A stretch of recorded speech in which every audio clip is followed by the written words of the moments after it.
and welcome back to the 20 Strongest Captain Class Shinigami series. We're now on number 17 of the Strongest Captain Class Shinigami. And these are still pretty much the small fry. We're not really going to be seeing any truly strong characters until we basically hit like 10 and above. Like the top 10 are like the real big heavy hitters. Right now we are getting through some of the smaller fry. Now remember, I always want to reiterate at the beginning of every video when I do this, the way I did it was, the only way I could figure out the most fair way to compare powers is to pit all the captains in one-on-one fights with each other. That's the way, or Captain Class Shinigami against each other. Likewise, characters like Ukitake didn't make the list because we never saw Ukitake's Bankai. Therefore, we do not know the full capabilities of Ukitake. If, again, a supplement material comes out at some point saying him or Love's Bankai, or what Lisa's abilities actually are, then we can finally, add them to lists, and I'd have to redo this. But for now, that's what we're sticking with. Obviously, we're on number 17, which is Renji Abarai. Now, Renji Abarai, I actually forgot to include a few pictures on your healing abilities, but oh well. If you're a fan of Bleach, you know what Renji's actual abilities are. Obviously, he is still, surprisingly, the lieutenant of Squad 6. Well, maybe not surprisingly. That's not the right word to use. But, I mean, he has Bankai. He has a pretty cool Bankai, too. He's clearly a captain-level fighter. So, why he decided not to take a captain's spot, who knows? Maybe it's to do with that goal to surpass Byakuya Kuchiki. Good luck with that. But Renji is a very capable fighter. I mean, we've seen him really go toe-to-toe and actually get a couple good victories in the series, especially later on in the series. He actually does get a chance to shine pretty well, specifically after he comes back and comes and beats Mask Day Masculine, who was a particularly strong Stern Ritter. His Shikai Zabumaru, it's Blade Whip. It's a cool-looking Blade Whip, too. I think the idea of the sword's design is it's supposed to look similar to like a snake's fang. Think about that for a second.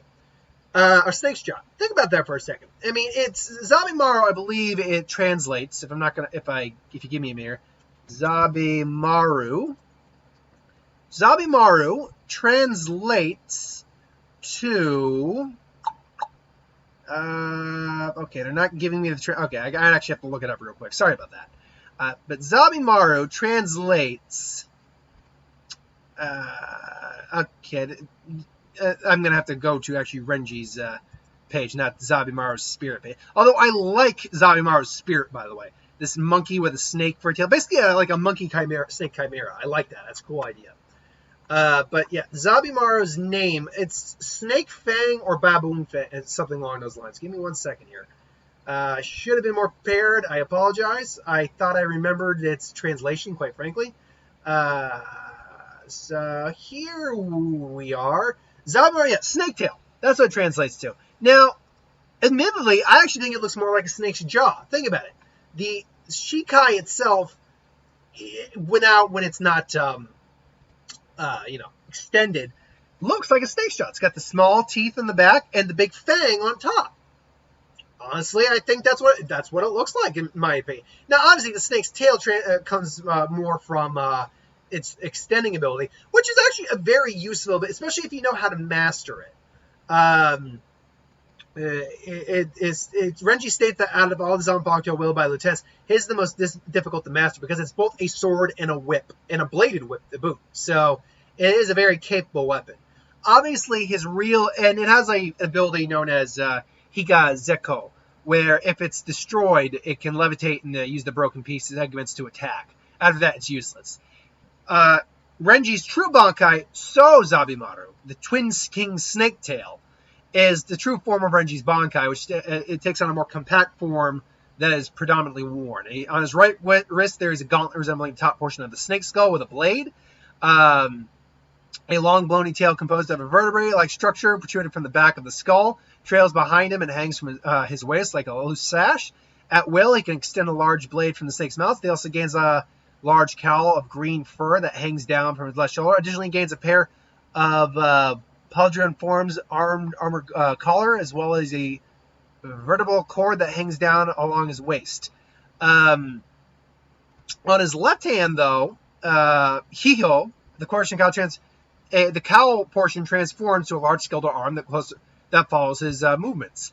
Possessing considerable power, having enough strength to crush bones and effortlessly throw large opponents with relative ease.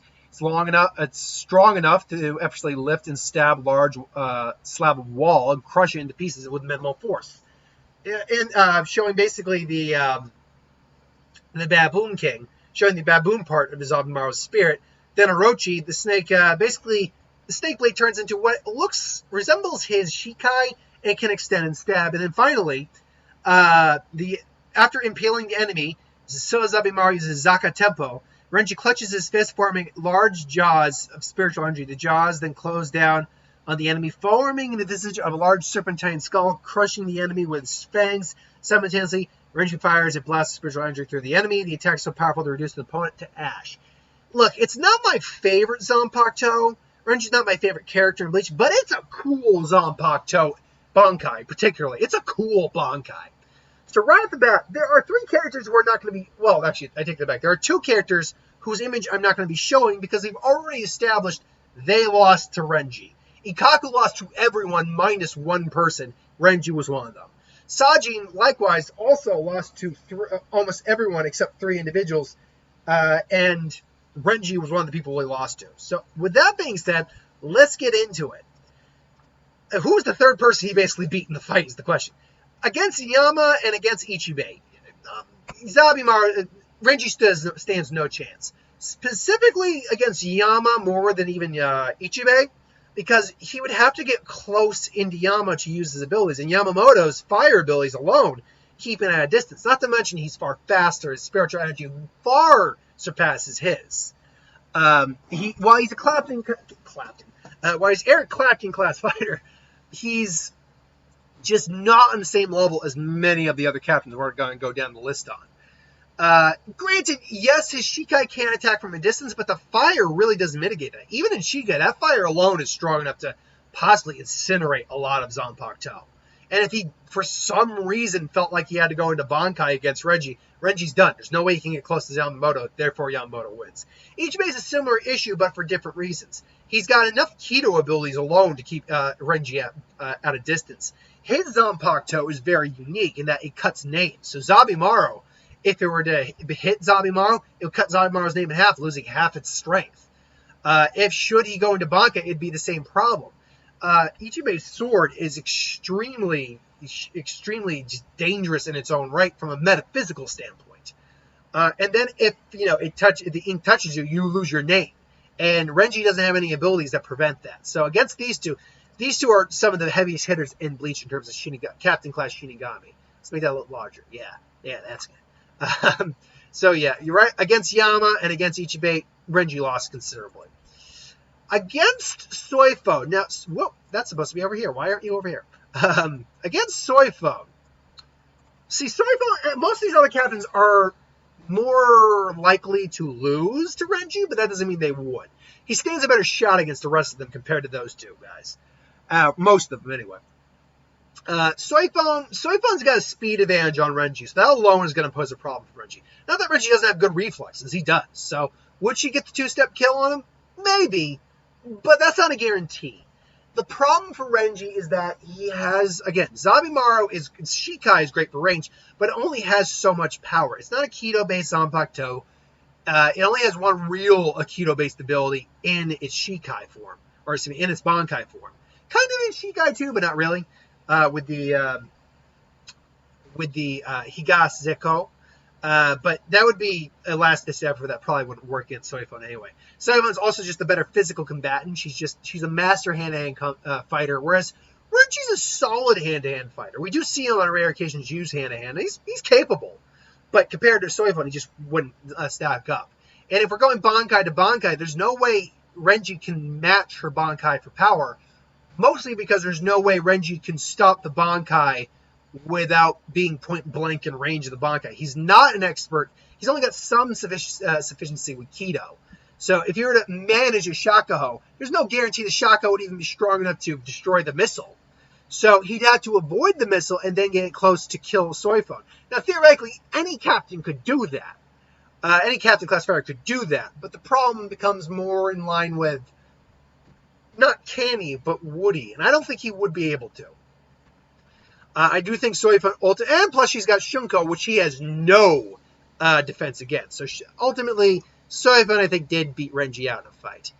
Next, we have the Squad 3 captains, and when it comes to both of them, I do think Renji loses to them. Against Gin, Gin is far trickier than Renji. It's shown his flash step is probably just better.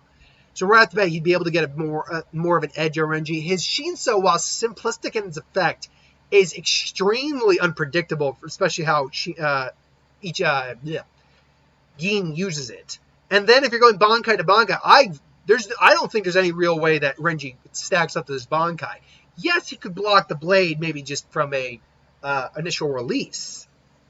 But in terms of the sheer speed of the Bankai, which Gin even said it's not as fast as he made it, but it's still clearly fast.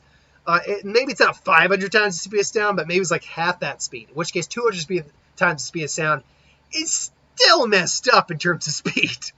And even then, which is Bankai, all you have to do is stab Renji once, get that poison in there, and then Renji's gone. So against Gin, I really don't think he stacks up very well. Rose is a little bit of a tricky one. Again, we don't see the full capacity of Rose's Bankai near the end, but we see enough of it that we can get a general idea. And Shikai to Shikai, this is actually very unique because their Shikais are very similar in the sense that they are whip-like. Renji's is a sword whip, whereas Rose's is just a whip with a point on the end of it. Like a flower point. But I actually think Rose's is the more dangerous because it is a legitimate whip, so it can wrap around things, tie things up, and pull things out of hand. For instance, in a fight Shikai to Shikai, Rose could easily pull Renji's sword out of his hand, whereas Renji could not do the same thing with Rose's sword. And Bankai to Bankai, Renji's is definitely the better close-up option, but if Rose even starts in on his Bankai and starts to overwhelm Renji, Rose will take out Renji. Like, there's not much. Like, the question is, will Renji get to Rose before Rose finishes Renji off? And because Renji is powerful, but he can easily be overwhelmed. So I do think Rose would overwhelm him overall with his Bankai. Then Unohana. Renji flat out loses to Unohana on a sword-to-sword basis. Can add in Flash Step with just her sword skill, her experience, and her overall spiritual pressure. She doesn't even have to release her Zanpakuto. She would overwhelm his ass. There's just no doubt in my mind that there's no way he could take on Unohana at all. If she had to go Bankai, or if she felt she just wanted to go Bankai, he's screwed. He would, again, when we finally get to Unohana, which it will take a little while to get. She is high up on the list. We'll go into more detail what the explanation of her Bankai is and why it makes sense.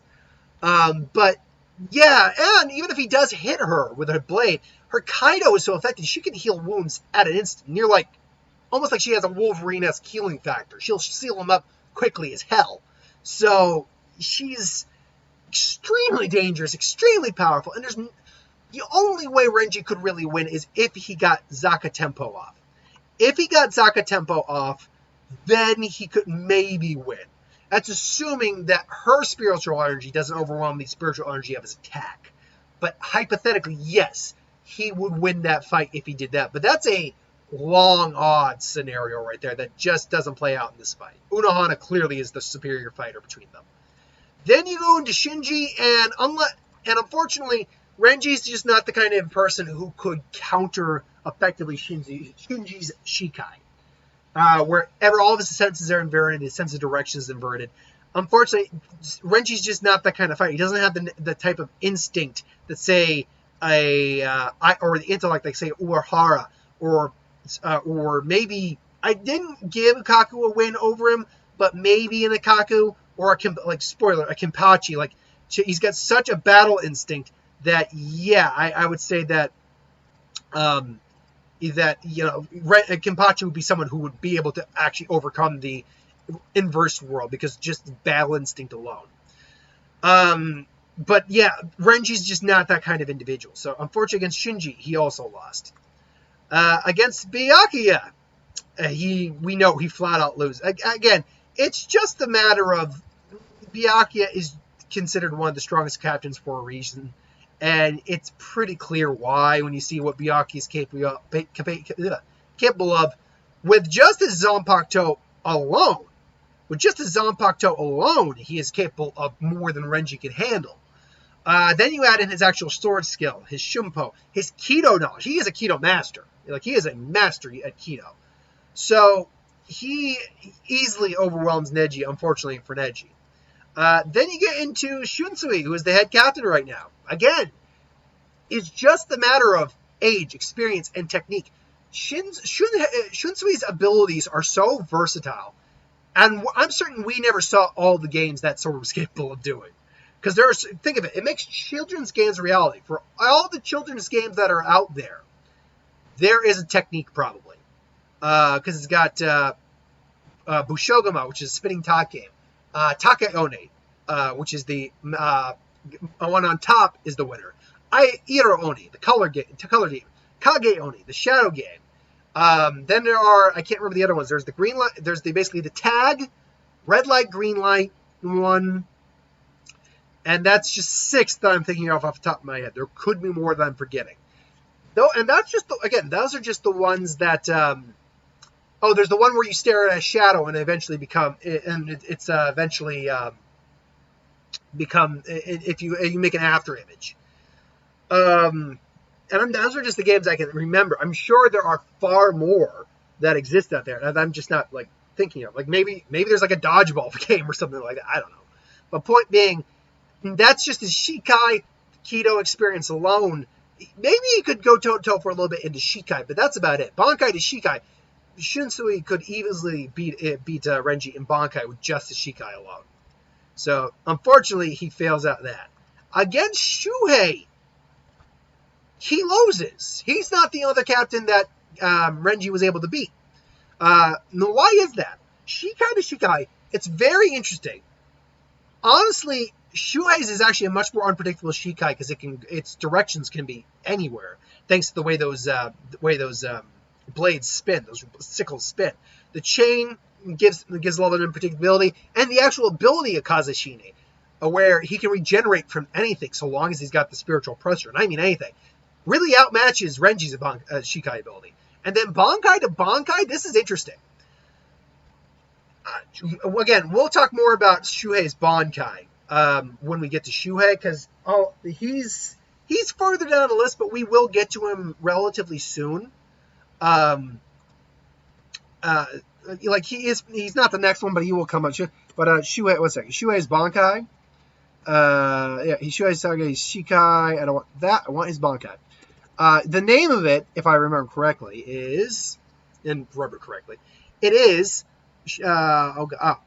no Kojo. Fushi no Kojo. Essentially, what happens is a giant sphere chains encompass you and your opponent. They come down and wrap around your neck like a noose, and you're basically encaged in this thing of chains. Your spiritual pressures, your Reiatsu, are tied together, and any injury you face, you take, is regenerated, but it's draining the collective Reiatsu. So basically, and so long as Shuhei can take the pain, he can keep the Bankai activated and basically drain them both down. So the question is, if that's the case, it's better used when you have an opponent nearby to finish off your enemy. Or, excuse me, an ally nearby to finish off your enemy. But why does Shuhei beat Renji in that regard? Because Renji doesn't have really anything special enough in his arsenal to counter that. Zaka Tempo, honestly, yes, it could incinerate Shuhei, but Shuhei would just regenerate from it, and the amount of Reiatsu that would use up would just be draining on both of them. And then it comes down to, if the Bankai deactivates, who's going to win that fight? Because if they're both drained to the point where they can't use their Bankai anymore, Shuhei could theoretically deactivate the Bankai and then go in for the kill. And his Shikai is much more unpredictable than Zabimaru is. So Shuhei becomes the more dangerous fighter in that regard. Ultimately, I got to go with Shuhei in that. So, who was the other person that Renji was able to beat? Well, it's between Tozen and it's between Kensei. Against Tozen, again, Renji, Shikai to Shikai Renji, it's kind of evened out. Bankai to Bankai, unfortunately, Renji isn't the type of fighter who could survive against Suzumushi and Makarogi. He would be overwhelmed by the darkness. He doesn't have the innate battle sense that, say, Kenpachi has. And he doesn't have an ability that would be detrimental to Tozen if he were to come near the opponent like Yamamoto or Rukia does. So unfortunately against Tozen, he lost. Against Kensei, however, he won. Truth be told, I went over all the individuals he beat in the previous few videos. But against Kensei, he won. Now, why does he win against Kensei? It's because Kensei's abilities are... Actually, his Shikai is a lot more versatile, a lot more effective, I think, than his Bankai, quite frankly. Because Tachikaze basically uses wind, and the explosives can cut. Now, Renji could probably avoid that and block it with his own spiritual pressure or with Zabumaru in itself. So if they went Bankai to Bankai, who would win? Well, Renji can definitely take a hit. So he could survive a couple shots from Tenkin Tachikaze. The problem with Kensei, ultimately, is that Kensei's abilities are far too direct. Whereas Zabumaru is actually a lot more tricky to deal with. So it's a lot more capable of getting the best of Kensei. Particularly with Hihio, where that arm can come out of nowhere and grab the opponent and toss him around. Hihio, what was the... oh god, So, I believe that's it. So Zabumaru, which is the serpent part of it. Point being the snake blade, and then obviously Zakatempo would obliterate Kensei. And that is the biggest issue, that there's more versatility and more options with Renji's Bankai than there is with Tenkin Tachikaze. So, in that regard, I had to give the win to Renji. Against Hitsugaya, Toshiro, he flat out loses. There's nothing he can really do against an elemental Zanpakuto of that nature, of that power. So unfortunately, he really did not fare well. Let's play this out real quick. Shikai to Shikai, there's not much he can really do against Hyorinmaru. There's really nothing he can really do. Bankai to Bankai, he could last a bit longer, especially if you were able to get close in. But the Bankai alone offers so much in terms of defense that he really can't do much to Toshiro. And eventually, the fact that it would take forever to even hit and hurt Toshiro just means the Bankai runs out. He goes into his adult form and completely wastes Renji. So Renji loses the Hitsugaya in that regard. Against, as I would like to say, the main man, the Lobo of the Bleach world, Kenpachi Zaraki, yeah, Renji can't go toe-to-toe with Zaraki. Zakatempo is dependent on the fact that you're able to pierce your opponent with the snake part of the blade, with the blade itself. I don't even know if Renji has enough power to even pierce Kenpachi. Cut him? Yes. Stab him through? Probably not. And even if he was able to do that, Kenpachi's Ryatsu is so large, his spiritual energy is so massive, I doubt he would be able to overwhelm Kenpachi's spiritual energy with his own, no matter how focused or concentrated it is. So even if he could stab him and activate Zakatempo, I don't think Kenpachi would probably just shrug it off. Maybe he might get burnt, but he wouldn't get incinerated by any stretch of me. And then, just without even activating his Shikai, Kenpachi could beat the complete upper half of the list of the strongest. And I mean the bottom 10. Just Shikai alone. He doesn't even really need to activate his, just sealed Nozarashi alone. He doesn't even need to release Nozarashi if he doesn't want to. But that said, if he wants to, yeah, he'll release it, and then Renji's screwed. God help him if Kenpachi felt he was worthy to use his Bankai on. Because at that point, there is nothing that Renji can do but bend over and kiss his ass goodbye. Against Mayuri, it's a similar problem.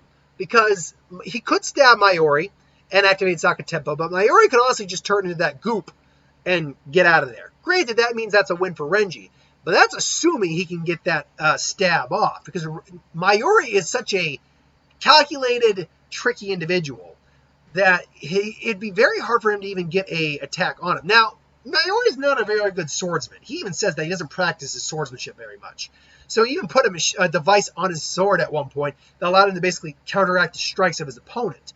So Shikai to Shikai, there's a problem. Because even if he's not a very good swordsman, if he even gets one slicing on Renji, Renji's in trouble because then he becomes paralyzed. If he activates the ability where basically his Shikai screams, and anyone who's not Mayuri who hears the scream for more than 4 seconds is paralyzed. If he activates that, it's a problem. But the problem with that is he stabbed Kenpachi and used that. So I feel like he has to stab the opponent in order to use that effectively. There's no evidence that he actually needs to, but he only did it after he had stabbed Kenpachi. So I have to believe that that might be the requirement for using that ability. I have to kind of go with that belief. That being said, even if he were able to avoid that, Bankai to Bankai, there's nothing he can really do because he's got to fight the giant baby at that point. The giant caterpillar baby with blades that spews poison that changes every time, that Renji doesn't have an immunity to. So even though he could probably destroy the Bankai with Zakatempo, he'd already be poisoned at that point. So it's already a lose scenario for Renji. So I'm going to have to go to the fight to Mayuri in that regard.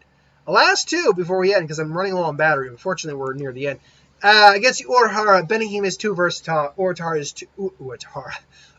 is way too intelligent and way too calculating. He's far too skilled a swordsman to be taken off balance. He carries portable Gigai on him. He carries a lot of things on him. And his Bankai alone could probably restructure another Bankai. So, and he's a Kido master using.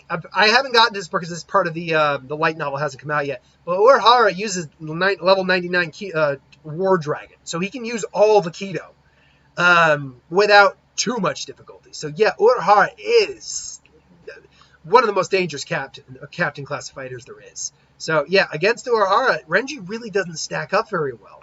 Finally, against, spoilers if you haven't actually read it, his wife, Rukia. Yeah, unfortunately, he's not good against Rukia either. In fact, Rukia is a terrible matchup for him. Her Shikai alone, he can't get close enough to her because he will freeze. Especially if she reaches absolute zero. He would be in trouble. And he might be able to stave her off with some Kido or something if he's gotten better at it. But we can't guarantee he has. And if we go Bankai to Bankai, the minute she releases his Bankai, if he's within range, he doesn't have the spiritual pressure to maybe offset it, or the firepower, or the ability with his Zanpakuto to stop it. So he becomes an ice statue, just disintegrates. So against his wife, Rukia, he loses. The reason he ranked the highest between Tensei, Komamura, and himself is because he beat Tensei and Komamura in a fight. That's what gave him the number 17 spot. Now, luckily, once we start getting into these higher categories, you're going to see individuals who beat more opponents than just 3. So, don't worry, it's not all going to be just curb stomps on their parts for very long. Especially once we get into like the upper half, you're going to get a lot of individuals who won a lot more fights. But until then, thank you for watching. I hope you enjoyed. Like, comment, share, and subscribe. As always, if you want us to review something, put in the comments below. Let us know. We'll do a review of it at some point. And ideas for who would win, Star Wars, superhero, magic, what if, anything to do with the channel, put that in the comments below as well. I'll get to that at some point. Ideas for who would win, Star Wars, superhero, magic, what if, anything to do with the channel, put that in the comments below. Let me know. I'll get to that at some point. And hit that bell if you want notifications. So thanks for watching, and I'll see you next time.